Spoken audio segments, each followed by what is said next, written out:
The ayes are 71, the noes are 49. The motion is agreed to. The question now is that Part 2 stand part. Members, this is the debate on clauses 27 to 98. Moana Maki.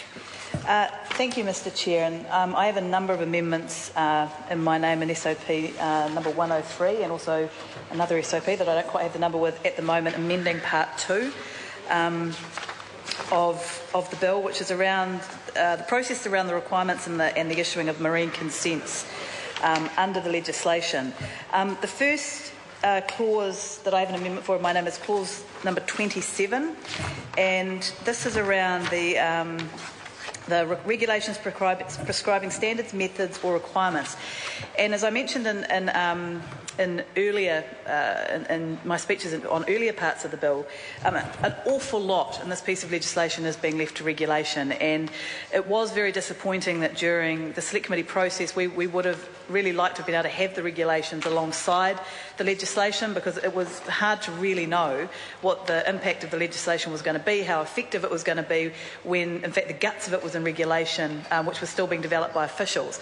Now, the particularly disappointing thing was that we could have held off reporting back on this bill, but we were told that the regulations were a way off, and then basically the minute we reported back, the regulations were suddenly released for public consultation. It was literally that quickly, and that was disappointing, because for a few more weeks we could have actually sat down and gone through the regulations and given a far more considered report back to the House. But c'est la vie, that's what happens, and here we are debating this part of the bill. Now, my concern, and the reason I've put up this amendment in clause 27, is because there really isn't a strong decision-making methodology in the bill. There are some things that have to be considered, but really the process of applying for a marine consent, being issued a marine consent, the appeals around that, the process is actually very, very unclear. And my fear is that this is going to result in an awful lot of uncertainty. There are some obligations on the EPA as to what they need to take into account, and there has been there have been some information principles put in, but I really don't feel that they are strong enough in order to really guide the EPA through the process, to allow applicants, both those who from industry who are applying or those who are submitting on those applications, to really know what the process is meant to be, so that they can challenge it if they think that it hasn't been adequate. And we had a very good submission on this from Simon Terrier, the Sustainability Council, who really raised it as a major concern, said it was a similar concern with the Has-No Act when that went through Parliament as well, and the way they plugged that gap was to allow for regulation-making abilities in the legislation. Now, when you read clause 27, it's possible that in fact it could fall within the ambit of this piece of legislation to provide for the regulations to provide this decision-making methodology.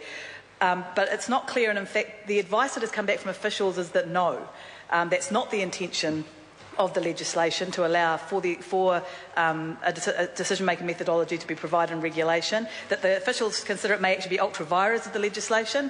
And so I have an amendment in my name to clause 27 to add in decision-making methodology to the list of things that can be done by regulation, either by this government if they decide that they want to actually provide more certainty and provide a clearer process and a more transparent process that guides the EPA far more strongly than the bill currently does, or a future government who intends to clarify this. Because there really is nothing in this bill to give guidance to the EPA at how they're meant to weigh up the various factors. There's an awful lot of things they need to consider, but I think as the Green member Eugenie Sage said in an earlier speech, there's no guidance as to what takes precedent over things. There's no priority given to certain to the various things that the EPA are required to consider.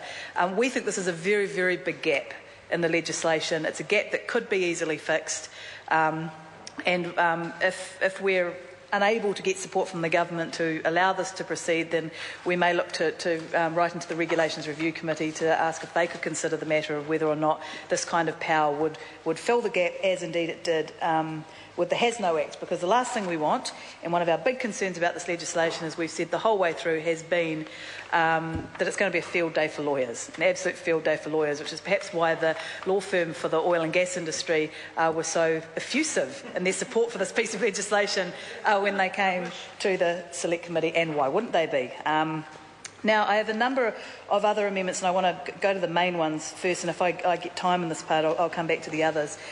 One of our really, Mr. Chair, thank you. One of our really big concerns is this creation of all these new legal tests in this legislation, and it's undefined legal language. Now, we have 20 years of RMA case law that we could call on to provide us with those legal terms that we could use in this legislation so that everyone knows exactly what that means. Now, this isn't about extending the RMA out into the exclusive economic zone. It's not about saying the RMA now applies beyond 12 miles. It's just about saying that through 20 years of RMA case law, there are some pretty well understood terms. Internationally, there are some well understood terms, and it would make sense, given that these two schemes are going to operate side by side, the RMA and the exclusive economic zone legislation, the line that lies between them is jurisdictional only. It's only there because within 12 miles is our territorial waters, and beyond that it's not our sovereign territory. We're only able to exploit the resources there because we're a signatory to an international convention. So why would you have two regimes regulating exactly the same thing, side by side, with completely different processes and completely different legal tests? It doesn't make any sense unless you want the exclusive economic zone regulation to be more permissive or tougher. But in this case, it's more permissive. So it's only if you actually want the test to be different that you wouldn't use the same legal test that exists under the RMA. And one of the words we have here in clause 33A, in the information principles, is favour caution. Now, favour caution is not found anywhere else in New Zealand law. It's not understood as to what that means.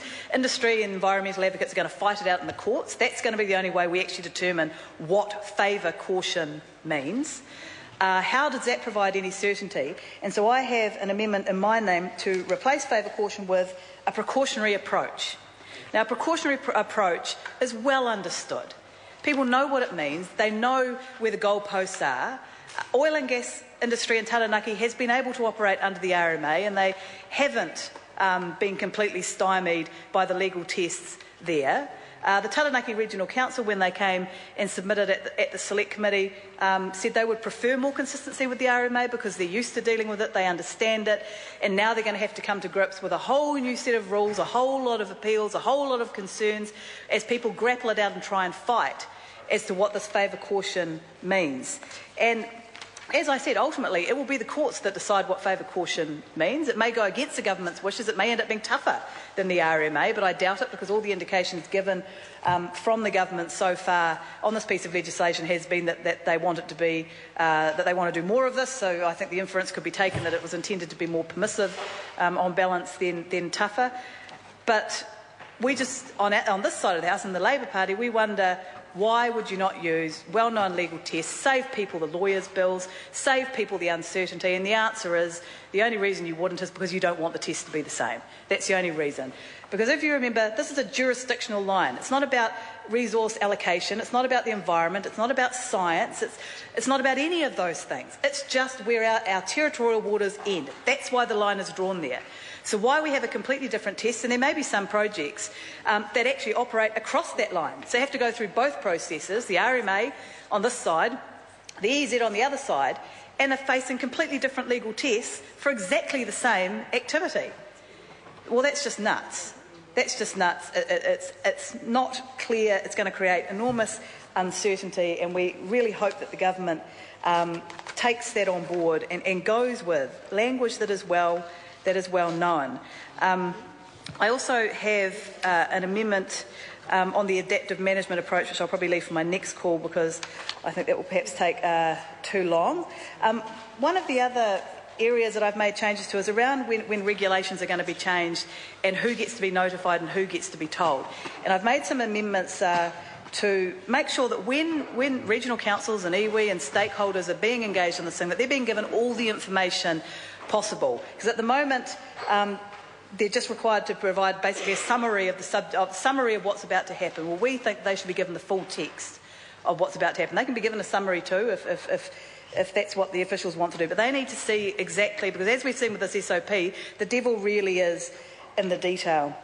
And then there's an out clause for the Minister to not have to go through that process of consultation if the changes are only minor and technical. And I have an amendment in my name to add in, or that they have no potential to increase an adverse effect on the environment or an adverse effect on persons with an existing interest. Nikki Wagner. Thank you very much, Mr Speaker.